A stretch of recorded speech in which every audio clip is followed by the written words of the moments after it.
বুড়ো বয়সে ভীমরতি বলে একটা প্রবাদ বাক্য আছে, নিশ্চয়ই তোমরা সবাই জানো। তবে সেই প্রবাদের ফাঁদে যে আমিও পড়ে যাব সেই কথা আমি বুঝতে পারিনি।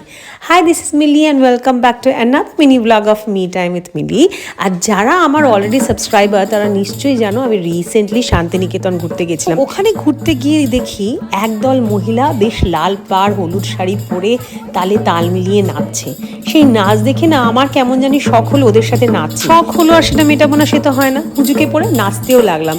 ইভেন রিকোয়েস্ট করলাম প্লিজ টাপাটিনিটা একটু গাও না, টাপাটিনিতে নাচ। ওরা কিন্তু হাসি মুখে সেই অনুরোধটা রেখে টাপাটিনি গাইলো, সাথে নাচলো। আমরা তালে তালে তাল মেলানোর চেষ্টা করলাম, কোমর দোলালাম, প্রচুর আনন্দ করলাম। আর সবচেয়ে বড় কথা কি জানো তো, এই যে ওদের সাথে নেচে গিয়ে আনন্দ হয়ে খুশি হয়ে আমরা যেটুকু টাকা ওদেরকে দিই সেটা কোথাও ওদের রোজগারেরও মাধ্যম। তাই তোমরা যদি শান্তিনিকেতনে যাও একবার ওদের সাথে কোমর দোলাতে অবশ্যই চেষ্টা করো।